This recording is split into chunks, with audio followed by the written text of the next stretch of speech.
What's going on, you guys? Welcome back to the Neighborhood Podcast. I'm one of the hosts of the podcast. My name is Kevin Valentin. And I'm the other host of the podcast. My name is Kyle Dabro. Kev, it's popping, my guy. What's good?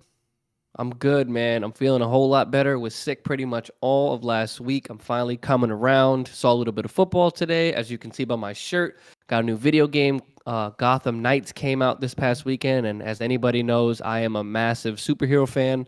So I am taking it as much as I can, and I am enjoying the game. And the Yankees just tied the Astros, so I am now in a better mood. But let's see if this holds. Kyle, how you doing, bro? I'm chilling. I worked all weekend, so I was always busy, Saturday and Sunday. But, you know, it's just good to be back in the booth. We got a lot of football games to cover. I imagine we'll kind of mention the ALCS and the NLCS in passing. So I know the Yankees game is going on right now. By the time everybody hears it or hears this episode, the result will already be final. But I guess you guys will be able to kind of keep up with our live reaction throughout the rest of the game. It actually got off to a really late start that game because Kev didn't they Rain have like a delay. rain delay early on? Yeah, well, Yeah. it's been raining in New York City like crazy the last couple of weeks because a lot Bro, of these games it's been raining in New York more than it has in Florida lately, which is weird. I know because like there's been like three or four, maybe five Yankee games in the playoffs that have been moved because of rain. Like it's Or at consistently least raining up delayed, there. yeah. Yeah, like it is kind of odd. I thought it would be kind of like a little bit more drier up there since it's fall and maybe starting to get a little bit colder up there. But yeah, ever since that hurricane, bro, it hasn't really rained that much here. It's been I pretty ain't dry mad at it. since yeah. So, but Kev, we got a slate, bro. Week 7 did not hold back. We had some really cool results. We had some shocking results. So, Kev, the floor is yours. Let's get this agenda rocking. Absolutely. So, guys, we're going to cover 5 games today in the NFL, and then closing, we're going to talk about the NLCS in terms of the final result that came earlier before we started recording, and the Phillies moving on to the World Series. So, again, we're just going to start it off right away. We got the Buccaneers and the Panthers. The Bucs have started this season pretty rough at a 3-3 record, going into face Carolina, who has the worst record in the league and arguably is the worst team in the league. And they kind of shit the bed, to put it lightly, and they actually lose to the worst team by the score of 21-3. So things aren't looking good in Tampa at the moment. Moving on to the Falcons and Bengals, Kyle and I predicted earlier in the week that we would see the Bengals come out on top. Boy, did we guess right, because my God, Joe Burrow went absolutely apeshit and completely carved up Atlanta, and he goes for over 500 total yards and 4 touchdowns, which is just absolutely insane. Once again, we cooking, to say the least. We saw the outcome coming. We didn't see the way it was going to happen. So, I mean, shout out to the Bengals. That was one hell of an ass whooping. Then we move on to Green Bay going over to Washington. Carson Wentz is on IR for the next 4 weeks. So I thought that the Packers are going to come out here and do what they needed to do to bounce back from their back-to-back losses. Silly me. Tricks are for kids, because Aaron Rodgers went and they lost to the Commanders with Taylor Heineke at the helm. So that is as embarrassing as it possibly could be. The Packers are on a 3-game skid, and Taylor Heineke looks like the greatest backup in the league once again, because he's doing something that Carson could barely do himself. Now we're going to go focus on the Seahawks and Chargers, which is the game that I called. And what can I say, man? Geno Smith out here carving it up. And the Chargers come back to reality. I said that the Chargers weren't exactly the best team in terms of record, how people appear or how people view them to be in the AFC West, and they absolutely struggled. The Seahawks defense did what they needed to do, as well as the offense, and the Seahawks move on to 4-3, leading the NFC West, which is again another outcome not a soul thought would be here. And then to close it out, we are going to talk about the Kansas City Chiefs and the 49ers. The second half speaks for itself. I mean, the Chiefs scored 30 points in the second half to just put Jimmy G and the 49ers to bed. And if I'm not mistaken, that was a 44-23 blowout in On the San road, Francisco. on the road. In That San was impressive. Francisco. That's nuts, bro. Pat Mahomes and that offense just completely took over. And the Chiefs are just continuing to remind everybody, like, hey, listen, we have some hiccup games here and there, but when it matters, we're here. Kev, I know you picked the Chiefs to win in that one, but I don't think you expected it to go in that No. manner. That Hell no. was, Not like that. I mean, the game was relatively close in the first half, and then, like you said, it's just Casey put their foot on the pedal in the second half, and they never looked back. It was just weird, man. It's, again, a lot of A lot of blowouts this weekend, man. I can't even lie. And blowouts in fashions that we didn't expect. Again, Hmm. I picked the Chiefs to win, but again, I didn't expect the blowout. I picked the Seahawks to win. I didn't expect them to win by 10 plus. And then, of Hmm. course, you go and you pick the Bengals, and then they smoked Atlanta by 20 points. So it's like, even the Bucs got blown out by 18 points in Carolina. So The it's like, three, they the just, three possession L. dude, it was an interesting week, and I can't wait to get started. So, Kyle, I'm just coming at this one right to you since Brady's your boy. We all know that the Buccaneers are struggling in multiple phases, whether it's running the ball, pass protection. In some instances, the defense looks lackadaisical. What do you think the true root of the issue is with Tampa this week? Well, when it comes to Tampa and their issues, to me, I got to look at the offensive line, and it's just an issue that I just continue to hone in and week out. Because I know a lot of people will tend to focus on Brady just because Brady's an easy target as the reason why that they're struggling. But I don't really see him as the issue here. I'm watching these games and I'm looking at the highlights where Kev, he is still throwing dimes out there. Like he's fitting passes into really tight spaces still, where there's literally like an inch of air in between a defender's like fingers or hands compared to where the ball is at. And he's just still threading the needle at 45 years old. So I understand that Brady isn't playing well, and you could look at his stats and they indicate that. But overall, he's playing the best that he can based on the circumstances. And as far as I see it, this entire issue of the offense not being able to get anything generated on any positive note is based on the offensive line just not doing their job. And it has a cascade effect because, I mean, just to kind of dive into the Panthers game here, I mean, this was an unacceptable performance from the offense. There is no other way to describe it. You put up 3 points against probably the worst team in the league because let's face it, the Panthers are in full tank right now. They just traded Christian McCaffrey a couple days ago to the 49ers. They shipped off Robbie Anderson to the Cardinals a couple days ago because he was having issues with the coaching staff and Carolina didn't want to deal with it anymore. And it just seems like Carolina is just out here to just get draft picks to focus on this year's draft and next year's draft. So it really just seems like Carolina's just kind of throwing the white flag up this year. They're going to surrender this season and just start rebuilding for the future. If they're managing a tank, this is not the way to do it because, I mean, they really gave it to Tampa. I mean, to win by 3 possessions when everybody was expecting this game to essentially be a blowout because, let's face it, Carolina doesn't really have that good of a defense. And I understand that Tampa's had their issues offensively, but I imagine that 90 to 95% of the people that picked this game would have picked the Bucs easily over the Panthers. And the Panthers out here smoked the Bucs by 18 points. I can't believe it. I mean, Kev, I've seen some Brady games over my time. I've seen a lot of them. Kev, this is like a top 5 L for Brady here. Like you could even include the Super Bowl once.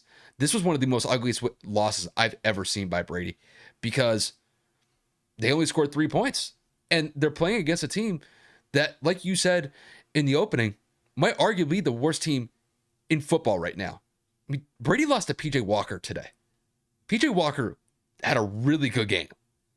And I just can't believe that the issues that are just the issues that the Bucs are facing right now. Man, this is a tire fire of a team right now, especially offensively, because they lost to the Steelers last week against Kenny Pickett and Mitchell Trubisky.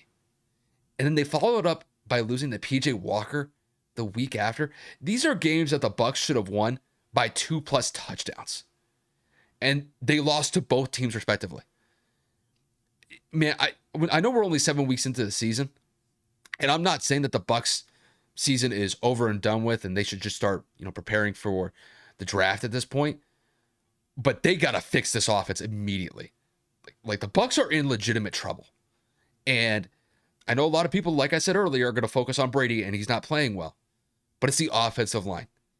And I mean, it's happening over and over again where just the offensive line is just getting bullied on the line of scrimmage. And Brady's doing his best to just get the ball out to not get sacked or force an errant pass to get picked off.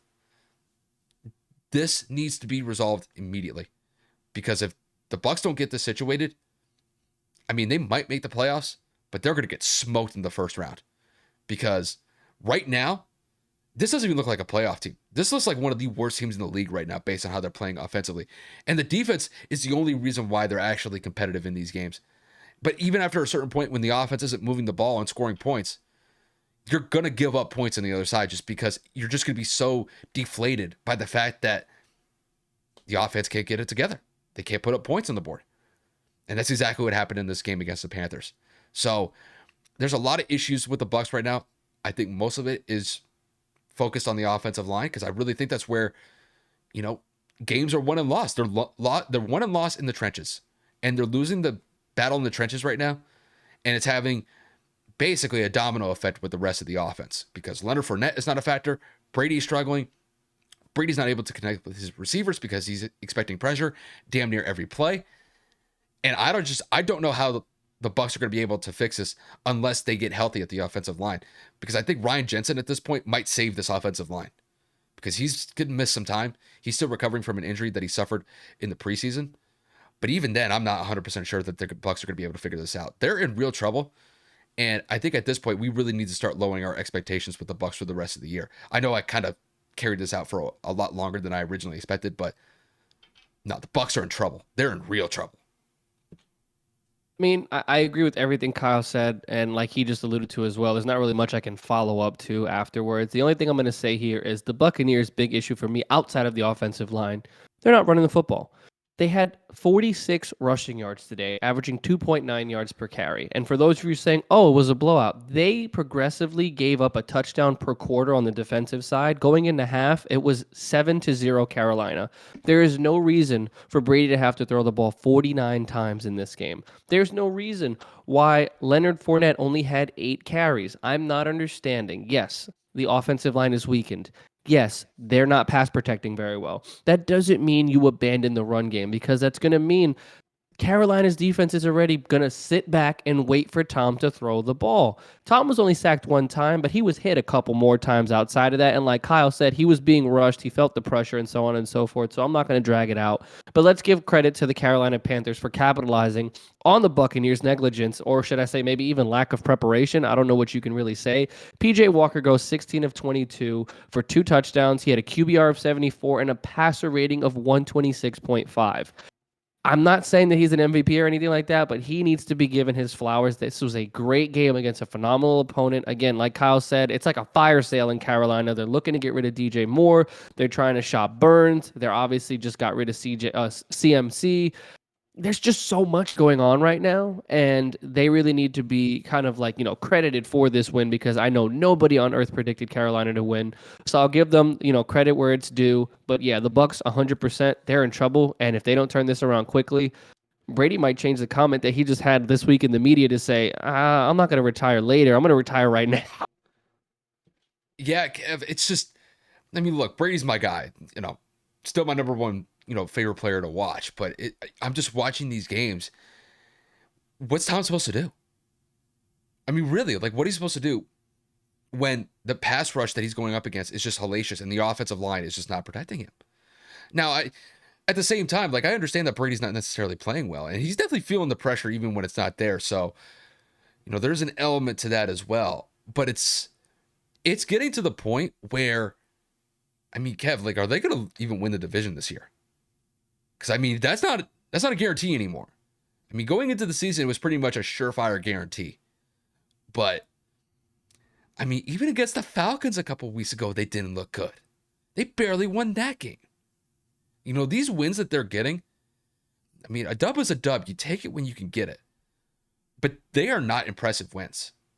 To me, I can't get over the fact you lost to Mitchell Trubisky, Kenny Pickett against the Steelers last week. And then you follow it up by losing to PJ Walker and the Carolina Panthers, who are basically dead set on trying to get the number 1 pick this year. And you lose by 3 possessions. That's atrocious. And as far as I'm concerned, I understand there was a sense of urgency for the Bucs coming into this week because, well, let's face it, when you lose to the Steelers, and they're not necessarily one of the best teams in the league either, that usually gets everybody's ears perked up. It's like, all right, we got to get it together. We got to get this thing fixed quick, fast, and in a hurry. And then you come out today, there's no sense of urgency. None. And like you said, give credit to the Panthers. The Panthers did exactly what they needed to do. They forced Tom Brady into some situations where he had to throw the ball away, or they forced the Bucs into long third down opportunities where they weren't able to extend those drives and get conversions. And I can't believe it. It's just like PJ Walker looked like the better quarterback today. I'm literally stumbling over my own words here. This is one of the worst losses I've ever seen by a Brady-led team, ever. Like, this one's up there. We've seen some stinkers in the past. Like, there was a game in 2003 against the Bills. We lost 31-0, where the Patriots got absolutely smoked. The Chiefs game on Monday night, like in 2014, where they lost 41-14. The Saints on Monday night in 2009, where they got absolutely obliterated in New Orleans. But I think based on the context here, with the team that they were going up against, the Panthers suck. And the Panthers look like there's no way around team. that. They are horrible. And the Panthers beat them by 18 points. And they held the Bucs offense to 3 points. 3. Unacceptable.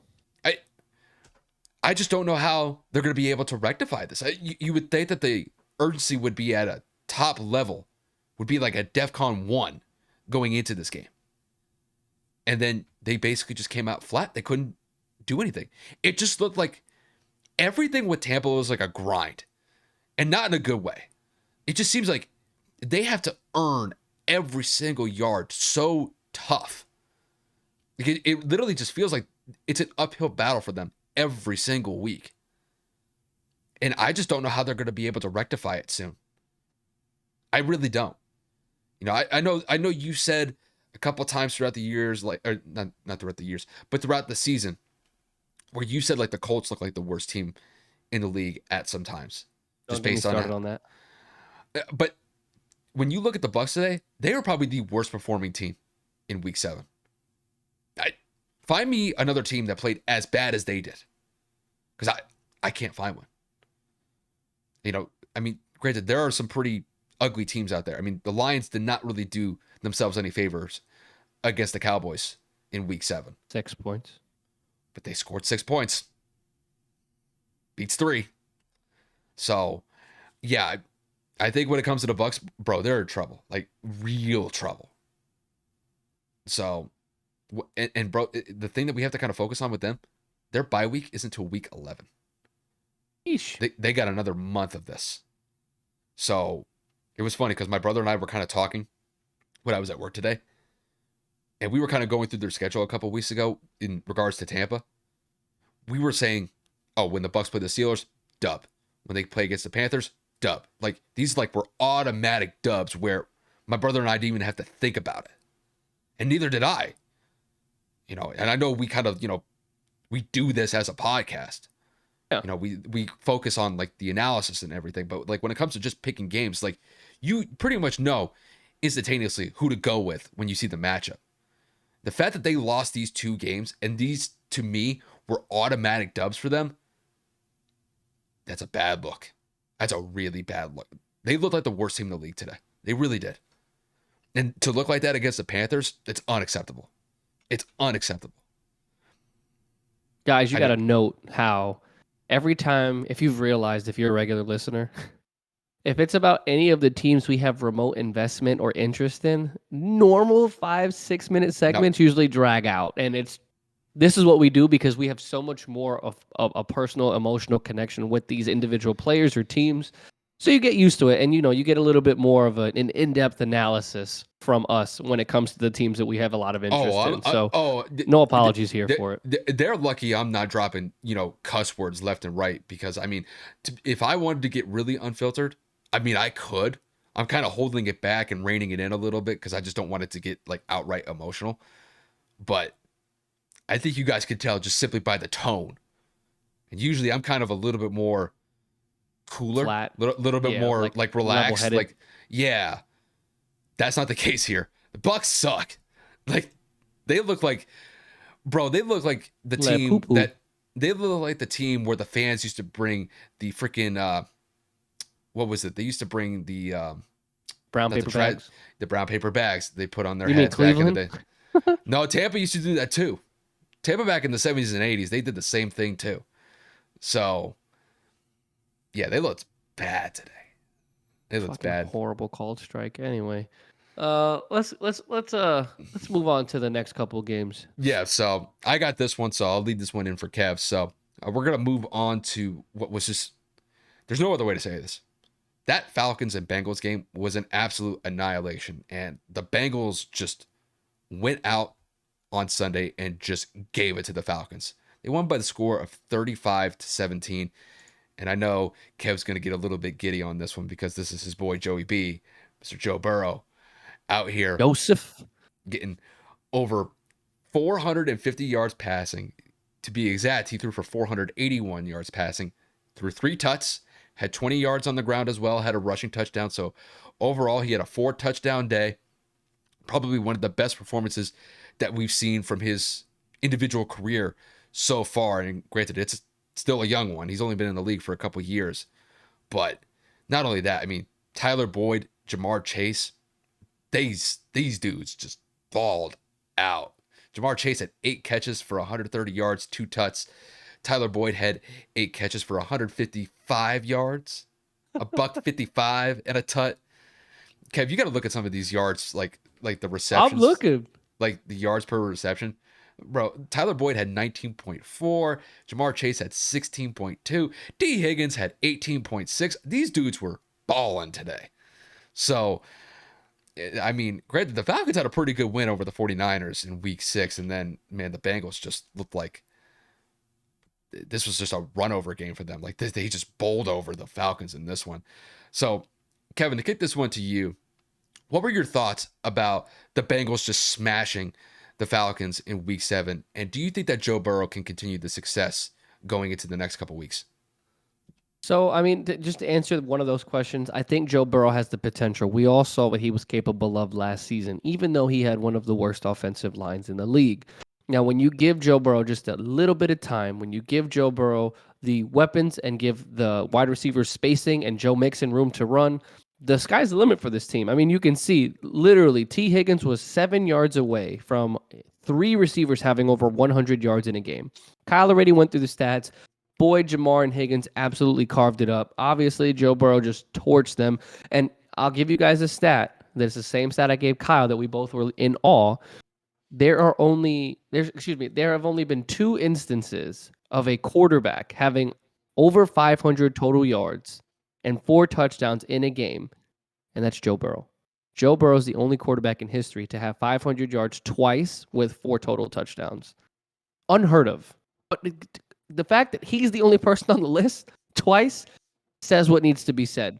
Everybody knows that the Bengals have been struggling. Their record indicates it. 4-3, not the greatest record in the world. They're tied with Baltimore, but Baltimore owns the tiebreaker technically because they won in that divisional matchup. But I mean, what can you say? We know the Bengals have the competition in their division. We know that the Bengals have the offensive talent. The defense has been playing very well, excluding the second quarter where they gave up 17 points to Atlanta. The defense came right back and shut them down and allowed 0 points in the second half. 35-17 is a very, very, very, very dominant performance for a team that was coming off of a shaky start, 3-3. A couple losses to some teams they shouldn't have lost to, a couple of wins that maybe they scraped by. I don't know. The Bengals are very inconsistent this season. They're very up and down. I hope Joseph can continue this. Yes, I call him Joseph. It's an ongoing joke with people that know me personally. And I look at the Falcons and I'm like, what the hell happened over here? Like, this man, Marcus Mariota, had 8 completions, 13 total attempts. He had 124 yards, was sacked 3 times. Like, Atlanta's just so weird. They have games like they did against the Bucs where they almost won. Then they have the 49ers game last week where they're like, oh shit, can they actually go and take the NFC South? And then they get, brought back down to earth by Joe Burrow and the boys, and they just blew them off the face of the earth. I hope for the sake of the Bengals, they're able to keep this up. I would like to see them win the division. I would like to see them compete in the playoffs again just to show everybody it was not a fluke.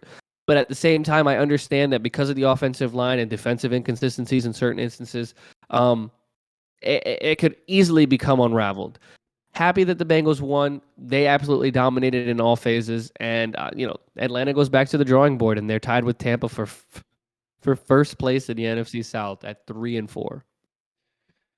So first things first, I got to thank Joe Burrow, first of all, for basically helping me win Facts. fantasy this week. I got to start off with that. He dropped a 40-point bomb in fantasy, bro.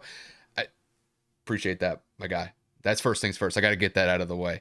Now let's actually get into the brass tacks of the game, and then I guess kind of looking at it from an extended perspective for the next couple of weeks. Man, the Bengals needed a game like this because when I look at the Bengals last week, it finally seemed like the Bengals were starting to get into rhythm offensively against the Saints. Even though that game was relatively close, they only won that game by, I believe, 4 points. They won that by the score of 30-26. There still were some issues that were lingering with the Bengals, especially with the offensive line not really being able to protect Joe Burrow. And it's still an issue that kind of persists with all of the transactions that they had this past offseason to try to bolster that part of the offense. But, when it came to that performance against the Falcons, they were on top as far as I'm concerned. They were just running and gunning. They put up 28 points in the first half. Joe Burrow was just lighting it up the entire first half and then continued to do so in the second half as well. And Atlanta had no answer for what the Bengals had. I will give the Falcons a little bit of credit, though. They did hold the Bengals to 7 points offensively in the second half. And, granted, they had to make some adjustments after, well, let's face it, the Bengals just smacked them in the first half. And, I mean, if they'd really given any more points up, you're talking about a 40-point performance that you're giving up defensively, possibly 50. So to hold the Bengals to 35 after giving out 28 in the first half, not necessarily the worst thing to look at from the Falcons' perspective. But when it comes to the Bengals, I think the Bengals are starting to get into rhythm. They're starting to get into that midseason form. And I think if they're able to extend this out for the next couple weeks and really kind of ride this momentum through the middle part of the season, like basically the end of October going into November, I think it's going to set them quite nicely, or it's going to set them up quite nicely when they start getting into these really crucial games come November and then early December. Because, like Kevin said, it wasn't pretty at first with the Bengals. They lost some games that they probably should have won earlier on. Joe Burrow was getting absolutely killed in the pocket with how many sacks the Bengals offensive line was giving up. The defense was on their heels simply just because the offense wasn't really producing. They weren't clicking. But I think the Bengals are starting to kind of get into that rhythm where they're finally in their comfort zone. Joe Burrow is able to do his thing by just carving up secondaries left and right. And trust me, there's going to be some tough games that the Bengals are going to have to play, especially divisionally in the next couple of weeks. But I think that they're finally starting to get it together. And I think if they play like this, they're going to be a really tough out in the AFC. Granted, there's still a couple teams in the AFC that they have to worry about, specifically with the Bills and the Chiefs. But I think, as far as I see it, if the Bengals are like this for the foreseeable future, if they play up to this standard where they're putting up in the upper 20s or lower 30s for point totals offensively, and their defense is playing at this standard, I think they'll be just fine as the season progresses. And I do think that they will be a top team in the AFC when the playoff time comes around. Again, I'm hoping, just for the sake of Joe's health, they can keep him up because he was Yeah. hit 6 times. He was pressured countless others. He was only sacked 3.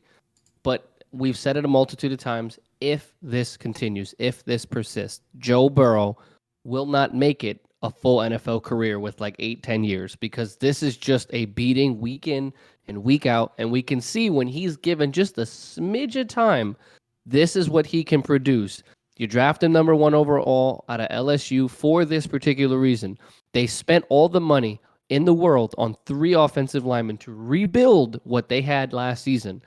This investment has proven to be up and down, to say the least. Their record indicates that as well. If Joe wasn't sacked 13 times in the first 2 weeks, maybe the Bengals are better in terms of total record.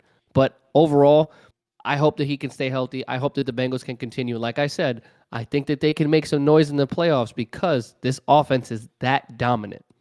And I think that people need to start giving them more respect. Last year was not a fluke. When it comes to their offensive performance or just their offensive efficiency, it's definitely improved as we've gone deeper into the season. Because in the first month, bro, they looked out of sorts. And like you said, with the issues on the offensive line, they just weren't clicking.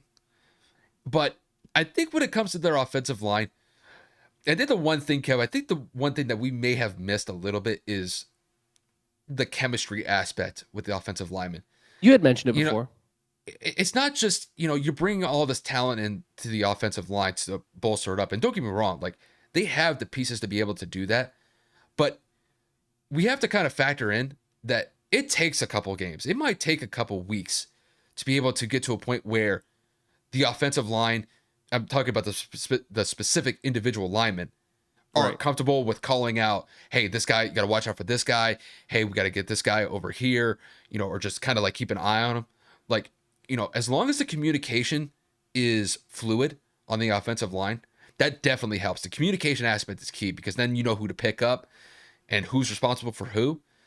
And I think as time has gone along, I think their communication has probably gotten better just because Joe isn't getting killed in the pocket like he was earlier in the season. So I actually think as time goes on and the individual linemen just kind of just bolster their chemistry and it improves as the season goes along, I think when we get into that November and December stretch, that's where I think you're really going to see the offensive line kind of really perform at a peak level. Now, granted, they do have some tougher games eventually to play in, and I definitely think that those will be tests for them. But I think the Bengals, they're going to carry this momentum probably for the next couple of weeks into November. So I think they're in a good space right here. They're sitting at a 4-3 record, and it was iffy at first. It was like you said, those first couple of weeks, man, they did not look pretty. But I think the offense is finally starting to get it together, and I think that's finally taking some pressure off the defense because Facts.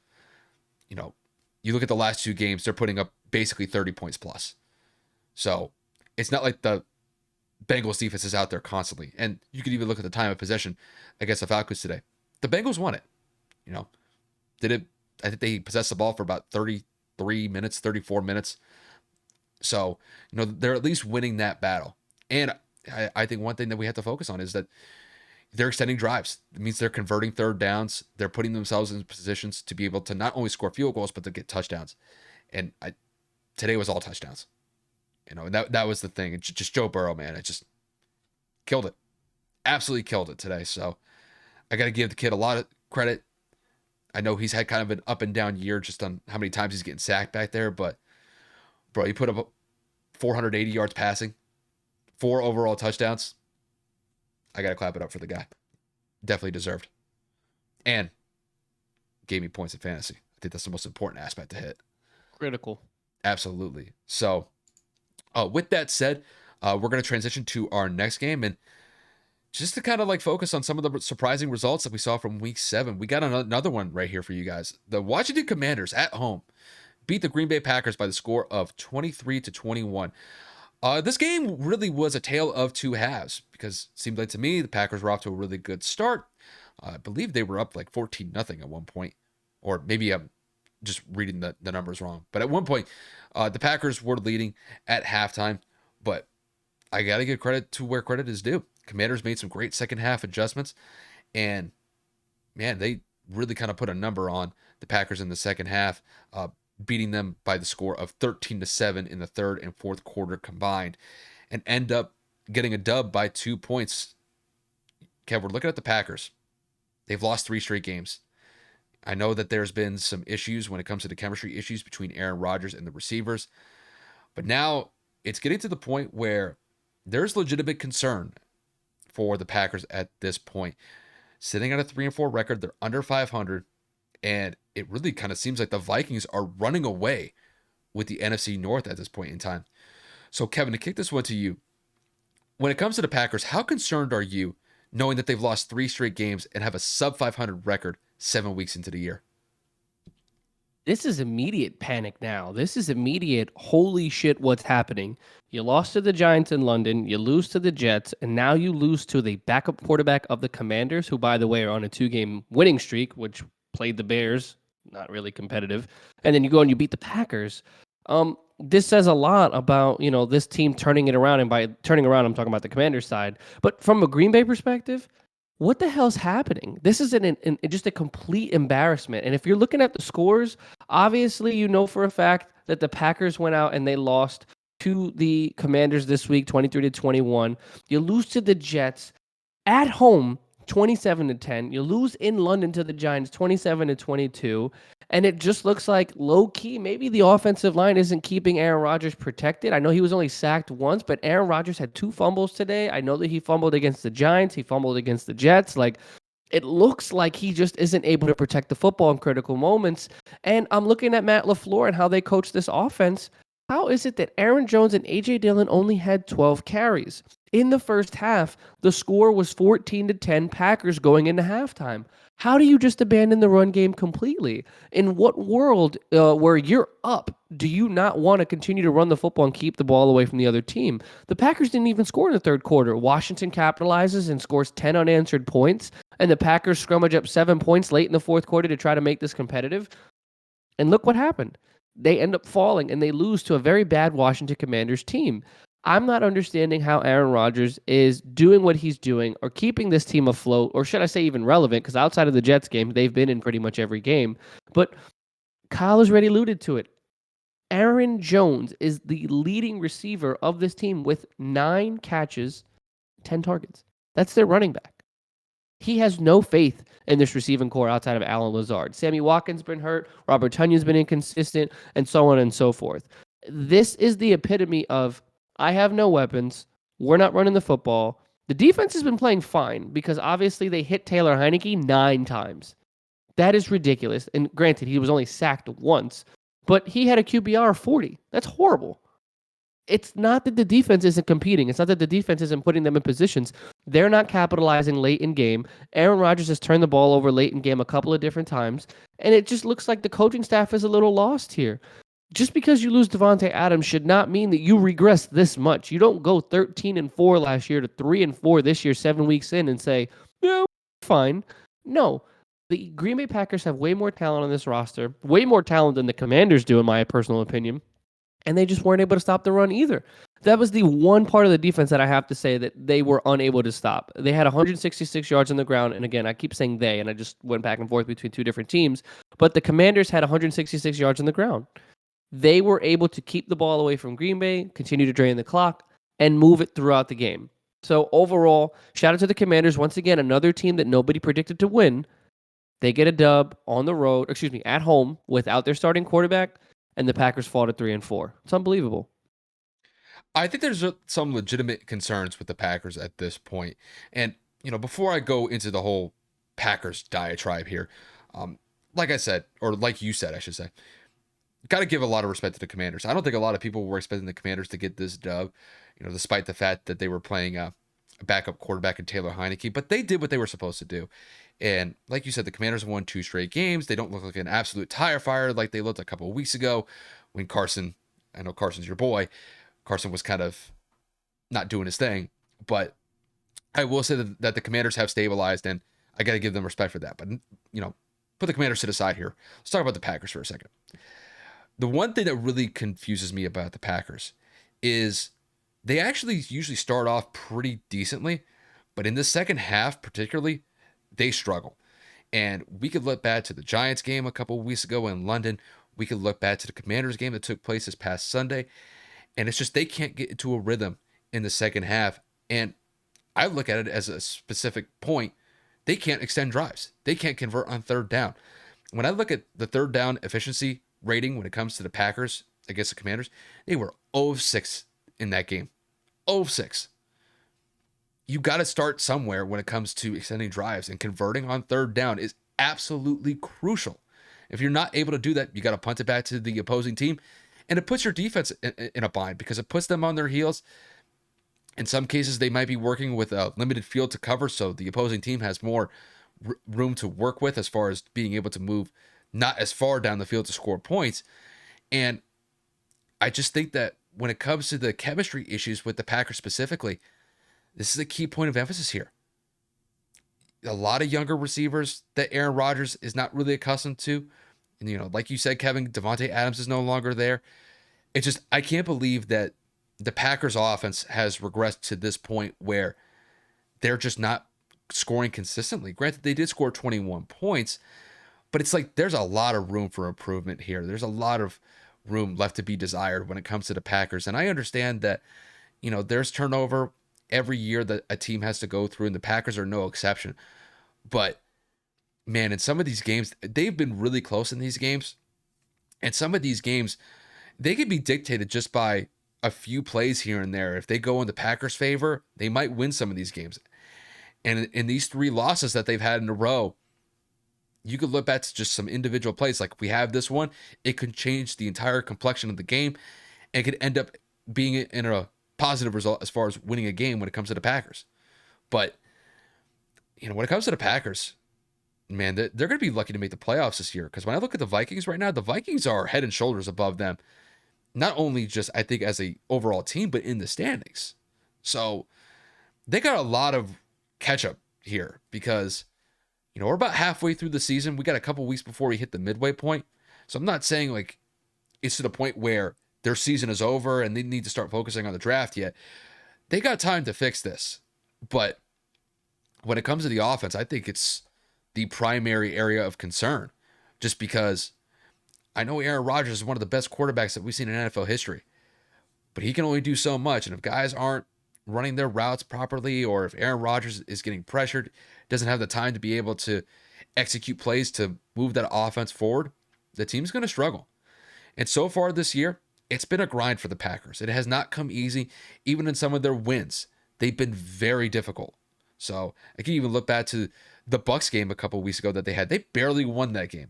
They won that game by the score of 17-14. Actually, I think it was even less. I think it was like 14-12. It was a really low scoring game for them. So even their wins are coming very ugly. So they got some areas of improvement, primarily on the offense. And 7 weeks in, sitting at a 3-4 record, I wasn't really expecting them to be this inconsistent this early. I understand that they had some issues, but Packers are in some trouble here. So they've got some time to figure it out, but they got to get on their A game sooner rather than later, because if they continue to slip, the Vikings might own this division by like week 12 or week 13, the way that it's going. Low key, I already think the Vikings do own the division. I said it. I think that the Vikings are head and shoulders better than the Packers. I don't care how early it is in the season. They're proving it week in and week out, aside from that blurb against Philly.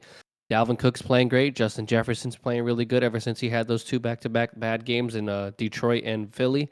I think the defense is playing just well enough, and Kirk Cousins is starting to realize that he does not have to go absolutely apeshit every game and just play conservative football. And God damn it, Judge, he strikes out. Anyway, Harrison Bader, by the way, put us up one with a solo shot home run. Once again, Bader is carrying this offense. He's 3 or 4 today. But yeah, no, I think that the Packers are in immediate panic mode. I think that Aaron Rodgers and LaFleur are either not on the same page, or Aaron Rodgers just does not care. There are rumors circulating that he wants to retire after this year, after holding them hostage this offseason for the contract that he basically demanded and threw a tantrum for. So we'll have to see what happens with that. I think the dysfunction in the offense is really just having a domino effect for the rest of the team. It's kind of like what I said. The offense isn't putting up points consistently. It's giving your defense less field to work with. And when the opposing offense has less field to work with as far as being able to just get into the red zone or get into a point where you could hit field goals, it's going to put your team in a bind just because, you're giving up points consistently. And that kind of happened in the Commanders game today. So, but to me, like when I look at the Packers, man, in the second half, they just can't make the adjustments properly. They get off to decent starts, but they just can't finish games. And I understand that you could look to Aaron Rodgers as a source of criticism, and I think that there is some legitimate criticisms that you could levy his way. But no, it really is kind of interesting that I think both the Packers and the Bucs are kind of facing similar issues. I think the Packers have it a little bit differently, simply just because the chemistry issues with the receivers and Aaron Rodgers, I think, are at the forefront, where the Bucs are dealing with more offensive line chemistry issues and not being able to protect Brady. That's not really the case with the Packers, but it's the overall point of both of the offenses just can't get into a rhythm consistently. And I think when it comes to the Packers, I actually think they have a better chance to resolve these issues more than Tampa. It's kind of crazy to say because I think Tampa actually has better receivers to work with. But it's just, at least Green Bay is not dealing with the offensive line issues that the Bucs are dealing with. Because if the Packers had that, then I think, when it comes to some of the rumors that were circulating about Aaron Rodgers potentially retiring after this season, I think they'd probably be gaining a little bit more steam. I do think that the Packers can resolve these issues, though. But I think it's going to be tough because Randall Cobb just got put on IR. And people were feeling that he was going to miss the rest of the season with an ankle injury. But I guess some of the reports have been a little bit more favorable on him coming back some point later this season. But, that was one of Aaron Rodgers' boys, one of his, I guess, trusted targets, you could say. But, you lose him for a couple weeks and potentially a couple months. Aaron Rodgers is going to have to go back to that well of hitting some of these young receivers. And we'll see whether or not that it works out. But right now, like when it comes to the Packers, bro, it's iffy for them. Like it's going to be an uphill battle for them for the rest of the year. And like you said, I think it's safe to say that the Vikings, they've got a stranglehold in this division right now in the NFC North. So we'll see how things play out. But yeah, I think the Packers are in for a tough run here. I don't think it's going to get easier from here on out with them. Definitely not. And, that kind of perfectly segues us into our next topic, which is going to be the Seahawks and the Chargers, which I picked Seattle for the dub. You And, did? at the end of the day, Geno Smith went out and performed and balled out. So, Kyle, I'm just going to kind of ask you this because it's a little bit more of a shock for me as well as I'm assuming for everybody. With the Seahawks going to 4-3, now they are ahead in the NFC West as division leaders. How long do you think they can keep this going? Well, first of all, I just have to say I am quite impressed with what the Seahawks have been able to do 7 weeks into the season. When it came to the Seahawks before the season even started, I thought it was going to be a tire fire or a dumpster fire type of year with them after they shipped off Russell Wilson to Denver. And to me, I was of the mindset, okay, they're basically going to a full rebuild mode. They're going to try to, focus on, maybe getting a good position in the draft this year. That is not the case here. They have really found a great pickup in Geno Smith. I know they've had him for a couple years, but man, Geno is taking this opportunity and running with it. Because had you told me 7 weeks into the season that the Seahawks would be the top team in the NFC West, I would have thought you were crazy. I would have thought you were insane. But here we are 7 weeks into the season, and that's the case. When I look at the Seahawks, the thing that's really surprised me so far is Geno's effectiveness. And not only that, they're able to run the ball effectively. And that's despite the fact that they've had some injury issues in that specific part of the offense for the last couple of years, and even this year specifically. But I mean, looking at this Chargers game that they just had this past weekend, they ran the ball extremely effectively. Kenneth Walker had over 150 yards rushing, had 2 touchdowns, and as a team, they ran over 200 yards. You combine that with the fact that Geno Smith had a relatively productive day. He only had 7 incompletions. He had the 1 interception early in the first quarter. But after that, I thought he was extremely effective. He had 2 touchdowns, had over 200 yards passing, and by and large, that team offensively was humming the entire day. They put up 37 points. Now, granted, they were a little bit, I would say that they got some decent field position in some of those cases just because the defense was able to force some turnovers against the Chargers and put them in really good positions to score. But the one thing that I just can't take away, that the one thing I could take away with the Seahawks is this is a legit team to focus on here. I wouldn't say that they're necessarily like a top tier team in the NFC. I still believe that is basically reserved for teams like maybe you could say the Giants, the Cowboys, the Eagles. It's kind of crazy that I'm mentioning NFC East teams. I would have never envisioned that going into this season either. But you have to consider the Seahawks at this point as a team to be on the lookout for, because I wasn't necessarily of the mindset that this was going to be even a team worthy of contention in the NFC West, let alone the NFC to a larger extent. But they've put on some decent performances here in the last couple of weeks. And I mean, they smacked up the Chargers in week 7. And I mean, I picked the Chargers to win that game, so I look like an idiot in this case.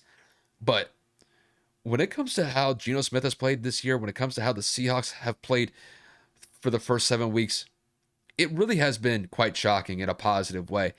And I think if they play their cards right for the next couple of weeks, they can really set themselves up to be in a great position going into maybe December as potential division leaders. We'll see what happens because, as we get into November, maybe the Rams have a bounce back month.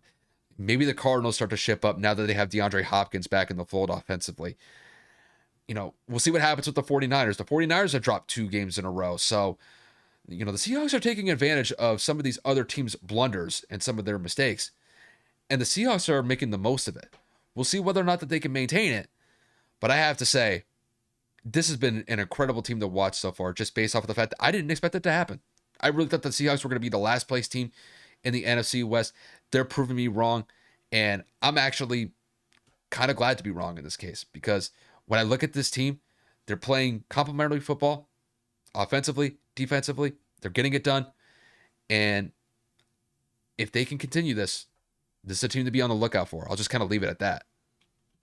This offense is high scoring. This offense is balanced. Geno Smith is at an all-time high in terms of accuracy, and this team is moving in the direction as far as he will carry them. Pete Carroll's looking like a genius. The Seattle front office is looking brilliant. Let's let Russell Wilson go. He's on the come down. He is not what he once was. Blah blah blah. Whatever narrative you want to spin it.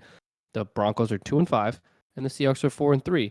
The Broncos are in second to last place with actually the Broncos are in last place because the Raiders' one win prior to this week was against the Broncos. So the Broncos are in last place in the AFC West, and the Seahawks are in first place in the NFC West. Both of those results nobody saw coming, but here we are. Geno Smith was 20 of 27.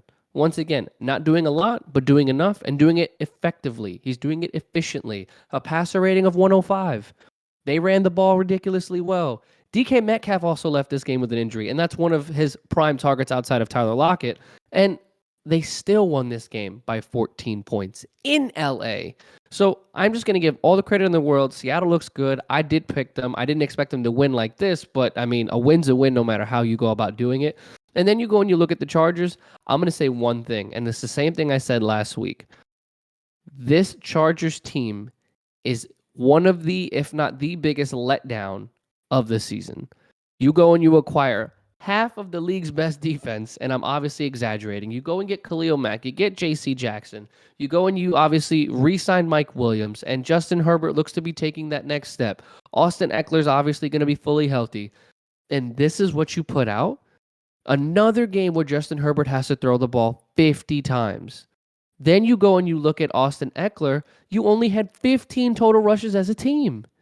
How is that possible? What is with these NFL offenses where they think you have to run the ball a minimal amount of times and you pass it 40 plus times a game?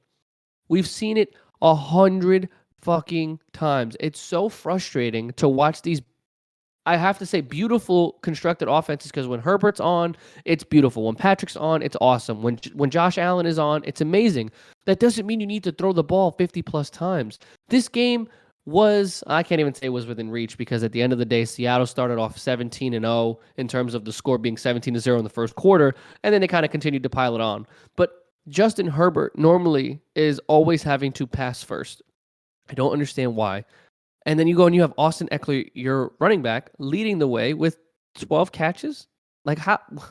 Mike Williams also left this game, by the way, so that's probably the reason why. Keenan Allen was on what I would call a pitch count, which means limited snaps, coming back from the hamstring injury.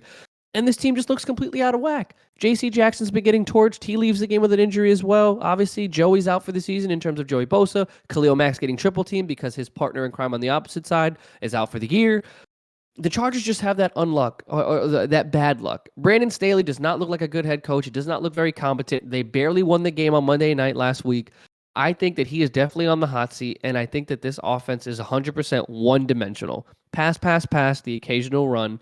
To me, it's the equivalent of the Buffalo Bills without the potency of the offense and without the dominance of the defense. I'm talking about play calling perspective is what I'm referring to.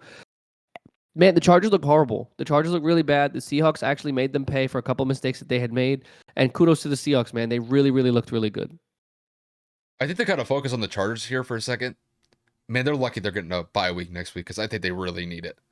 Because, they're a dinged up team. And, Cal, I'm starting to kind of come around to the point that you were making, I think probably last week a little bit, about the Chargers really just kind of being just an up and down team. And I think it's true, because, like you said just a couple minutes ago, they didn't look good on that Monday night game against Denver. They barely won that game. And I think Justin Herbert was the first quarterback to throw the ball 50 times, not have a touchdown, and actually get a win from it. So, you look at the performance. that Herbert had against the Seahawks, they got into an early hole and they just couldn't get back into it. And that's why you see Justin Herbert throwing the ball 50 times. They dug themselves in an early hole and they had to try to dig themselves out of it relatively quickly. But the Seahawks came to play, bro. They forced some turnovers. They were able to not only force interceptions, they were able to strip Justin Herbert. They were able to strip him. I mean, when it comes to the Seahawks defense, I wouldn't necessarily say that they're like a top tier defense. I don't They're know. a team. They're a defense that is opportunistic at times, and outside of the Cardinals game that they had a couple days ago, or I would say last week to be specific, they're giving up 30 plus points. They did give up 23, so I guess it's a step in the right direction based off of what they've done in the last couple of weeks. But yeah, I'm really kind of shocked that the Chargers have been up and down this year, but I think it's really kind of due into part the fact that they're just hurt. They're dealing with injuries. I think that Rashawn Slater injury is going to be one of note. That was a big loss for them, especially on Yeah, the but he's still offensive the line. least sacked quarterback in the league, though, which is just a weird number, believe it or not. But it was weird because I thought, when it came to Seattle on week 7, bro, they were bringing pass rushes. They were getting to Herbert. It wasn't like he was sitting in a clean pocket all day. No, Seattle kind of made it tricky for him back there. So give credit where credit is due to Seattle's pass rush for being able to bring some heat towards Herbert. And just to kind of bring it back to Seattle, dude, I never saw it. I didn't have any faith in this team after they traded Russell Zero. away. Like, I thought they were going to take an immediate step back to where they were only going to win 3 or 4 games the entire season. They're sitting at a 4-3 record 7 weeks into the year, and they're the top team in the NFC West. So give them credit, man. I don't know if they're going to be able to maintain that top spot in the NFC West because I still think that teams like the Rams and the 49ers are still teams to contend with in that division. But, I mean, number 1 in the NFC West has got to speak for something 7 weeks in. It's got to count for something. So, Kev, what's the update with the Yankees game? 5-4, top 7, got a man on, 1 out. Currently, it's that Kid Pena that's been killing us, and it's been absolutely mowing it down in the postseason. So we'll see what happens. We'll keep you guys abreast as that game continues to give me severe anxiety and the sweats. But this will just kind of transition us into our next topic of conversation, which is going to be the game of the week. Dude, the Chiefs and the 49ers, they were supposed to be the game of the week. They were supposed to be something that was ridiculously impressive, and it ended up being 100% one-sided.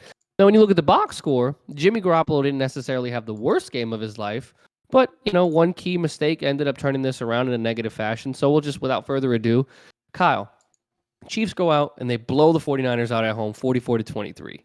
Now, are the 49ers kind of like in that flake situation where they started off hot, now they're getting into that cold part, or are the Chiefs just that good? I got to talk about the Chiefs here first because I think the Chiefs really deserve a lot of credit for what they did to the 49ers. When it came to this game specifically, I picked the 49ers to win this game just because the 49ers got embarrassed last week by the Falcons. And I was of the mindset that the Falcons were an inferior team compared to the 49ers going into that game. But the Falcons just gave it to them. And I thought that the 49ers would be able to effectively bounce back using last week's loss as motivation to bounce back to get to a 4-3 record. That didn't happen here. Patrick Mahomes and that Chiefs offense they lit it up. There's no other way to say it. The 49ers had one of the best defenses going into this week, right alongside the Bills. You could say that the 49ers essentially had a top 5 defense going into this game. And Patrick Mahomes made them look like one of the worst defenses that you'll see in the NFL. He put up over 420 yards passing, had 3 touchdowns, granted had the 1 interception, but outside of that first half performance, man, the Chiefs were just running and gunning in that second half because when we look back to the first half, it was 14-13 at halftime, and then the Chiefs just put the pedal to the metal in the second half. They made some great second half adjustments, and I thought the 49ers had zero answer for the Chiefs. And mind you, this was a Super Bowl rematch of Super Bowl 54, and there's still a lot of players that are on this roster with the 49ers from that Super Bowl team just a couple years ago. And I thought they would have set up to the occasion. That did not happen here. Man, the Chiefs just looked at this game and they just executed it essentially to perfection in the second half. That first half was a little bit of a struggle for them, but what they did in the third and fourth quarter, I mean, they outscored the 49ers 30-10 in the second half. I mean, it was an absolute runaway of a game by the end of it. You know, when you win by 21 points, you win by 3 touchdowns. I mean, it's a laugher at that point. And, you know, just to kind of round it back to the Chiefs here, man, you got to say it at this point. Patrick Mahomes is definitely at that top of the MVP leaderboard. He had the one bad game against the Bills last week that probably went against him. But, man, when you follow it up for throwing 420 yards plus, you throw 3 touchdowns, you beat one of the best defenses in the NFL on the road and get a bounce back win after that tough loss to Buffalo last week. That's what the Chiefs needed. And I'm just going to kind of phrase it as this. You know, when it comes to Patrick Mahomes, man, at this point, I got to know better than to pick against him or bet against him. I picked the 49ers to win this game, like I said earlier, but I should have known better. Pat's just that dude.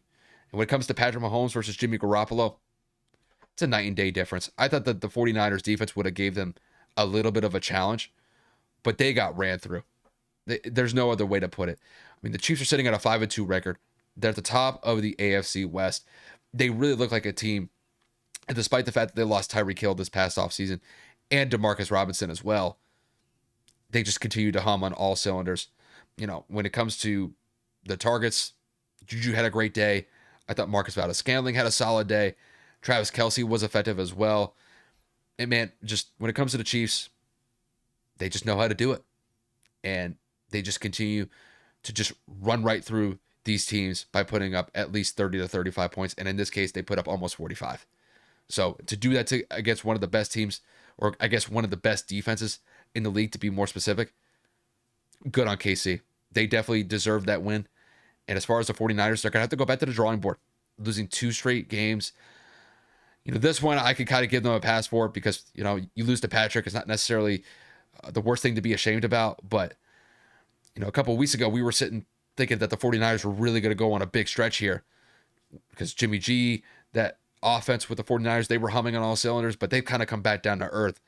And we'll see how they're able to integrate Christian McCaffrey now that he's in the fold with the 49ers.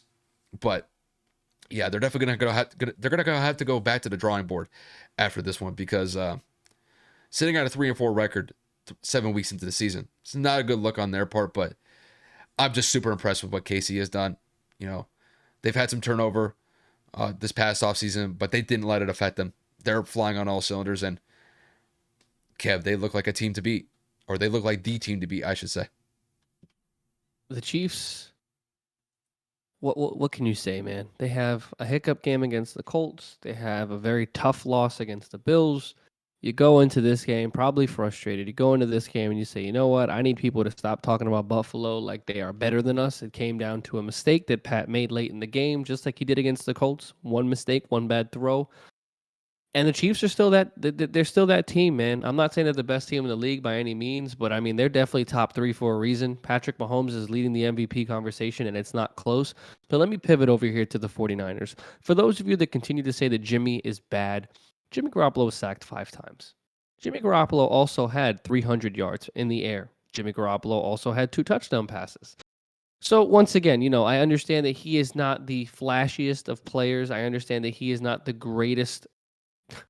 I understand he's not the greatest quarterback in the world, but when you have 0 pass protection and you completely have to rely on your escapability when you're not exactly the most mobile quarterback, for the record, he was also hit 8 times. He was also strip sacked at one point as well. So you have to realize it comes with the territory when you don't have protection, when you don't have the capability to keep your quarterback upright, when you don't have the capability to keep your quarterback healthy. This is what happens. He's not able to get them down the field. They're playing catch up pretty much the majority of the second half, if not the entire second half, because if you look at it, it was 14-13 at halftime. There was no reason for them to lose this, and then San Francisco's defense just gets rolled up on, and then Patrick Mahomes just completely carves them up. Jimmy's playing from behind. He gets sacked a couple of times, and this is what happens. This is the outcome. I'm not going to say San Francisco is done. I'm not going to say they don't have a chance. Again, this is only week 7, but this is not a good look to get blown out by Atlanta and then get blown out by Kansas City. This is just 2 back-to-back really bad losses. The defense is really just not looking as good as they need to be. And then, of course, at the end of the day, I know for a fact injuries are absolutely eating this team alive. Nick Bosa just got back. Trent Williams just got back. I mean, they just got Christian McCaffrey. They really need to figure out what's going to happen here, because I know for a fact that the front office and the head coach, which is Kyle Shanahan, are not at all satisfied with the outcome of this week and last week. San Francisco's got to figure it out. Now, I think the one thing that we kind of have to take away from the 49ers perspective here is obviously I think turnovers killed them, especially in that second half. And KC made the most of it because they were able to turn those turnovers into points. And that's absolutely crucial.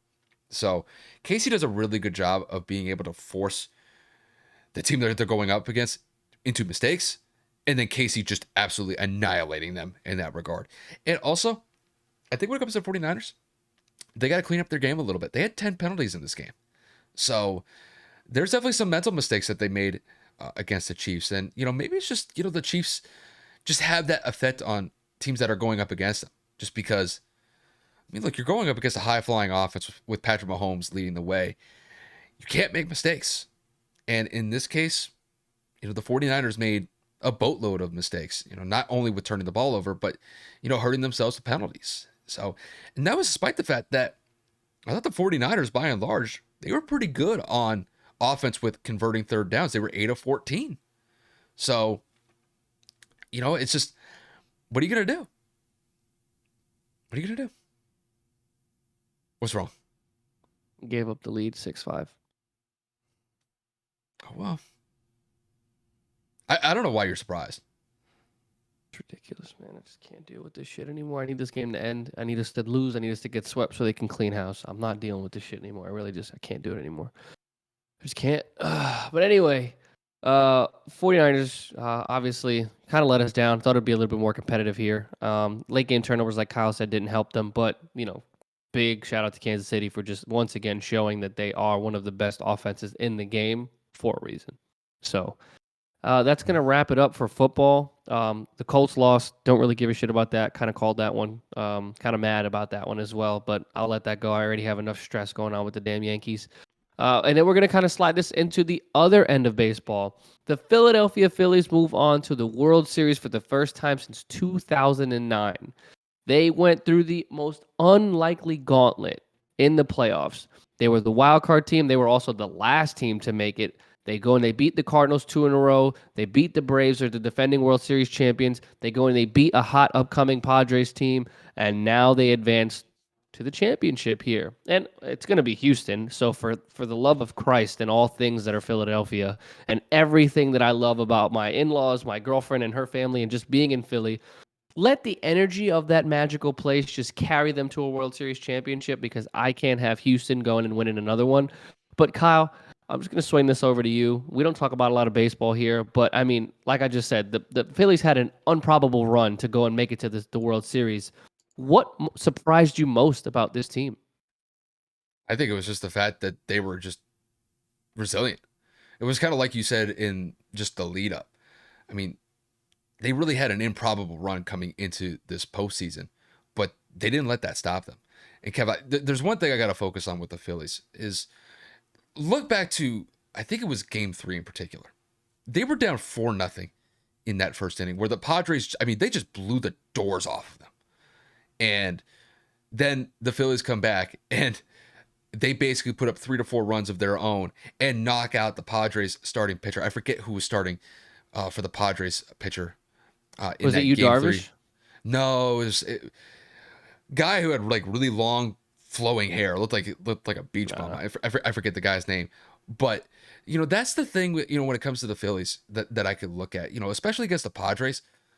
There were points of time where the Padres looked like a really tough team. They looked like a really tough out, but it didn't stop the Phillies. And not only that, the Phillies won the last 3 games in a row. So for them to come back in that game 3 specifically, that to me was huge, because actually it may not have been game 3. I'm thinking about game 4. Game 4 is the one I'm talking about, which is confusing both of the games. But Overall, when it comes to the Phillies, Kev, I know you have a little bit of a sore spot with Bryce Harper because there was a potential for him to become a Yankee. And he even said that he wanted to become a Yankee, but he ends up going to Philly. It ends up being a huge catalyst to get them to a World Series. And, I'm not trying to rub salt in the wound. I'm not trying to do that, but it's just like, look at the impact that he was able to bring to that franchise. And to do it relatively quickly in that manner, you got to give a lot of credit to him. And not only that, you know, they were able to win this one, win this series as far as I'm concerned against the Padres in relatively close fashion. That game 5, I mean, it was a close one. They won that game by 1 run. So, you know, not only that, when they're put in these really tough positions where they got to come up with plays to make, or they got to come up with the right pitches to throw, or they need a hit at a specific point in time, they were able to do that. Because I'll tell you this, I think going back to game 5 specifically, they were down 3-2 in And the Bryce bottom of the hit 8th. that freaking shot. Yep. Yep. Put them up 4-3. And then the Phillies bullpen was able to close it out in the top of the ninth.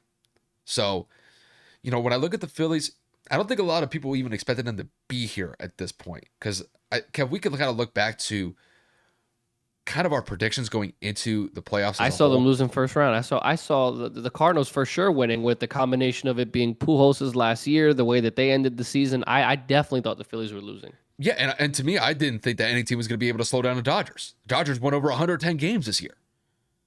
They were clearly the best team in baseball, and they end up getting knocked out in the first round.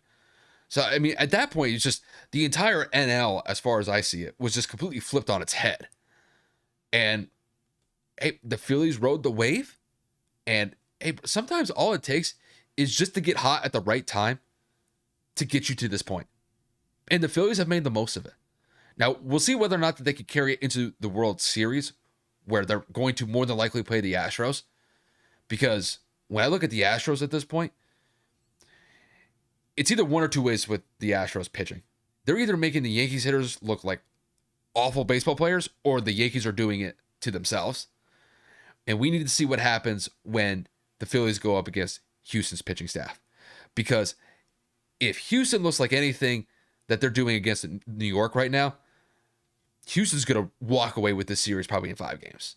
Because I don't know if the Phillies are going to be able to match what that pitching staff that the Houston Astros have at their disposal.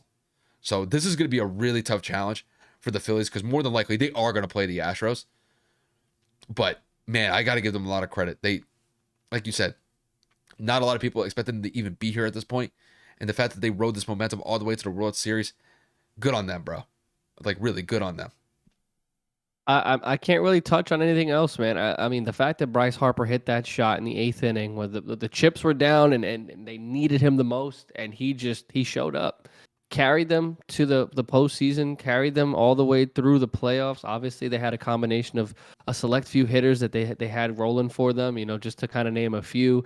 You had Bryce Harper, you had Castellanos, you had Hoskins. Schwarber struggled a little bit, but picked it up when he needed to. I mean, you just they are a very put together team, a well-rounded team. Obviously, they had some bullpen issues early on in the season, question marks if their starters could go the distance, but their power was never a problem. Their hitting, their consistency, their ability to put the ball in play was never an issue. They finally found the good chemistry to be able to make their starters go a little bit longer. Their bullpen is able to extend their lead they're able to hold their lead, and the offense just continues to rake. The Philadelphia Phillies are for real, man, and I pray with every soul bone in my body that they beat Houston, because I cannot have another Astros where I cannot deal with it. I might boycott baseball if they win again, and that's not an exaggeration. I hate them that much. So go Philly.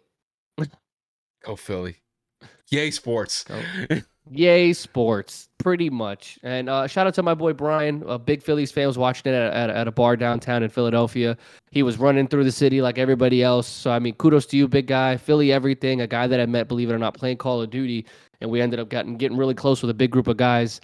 And, just, dude, a diehard Philly everything fan, man. He sends me a picture of people climbing on the telephone poles, climbing on the street lamps. Like, Philadelphia, like any other big city, they go ape shit when their teams are winning. And, I mean, the Eagles are 6-0. The Phillies are going to the World Series. The Flyers look really good.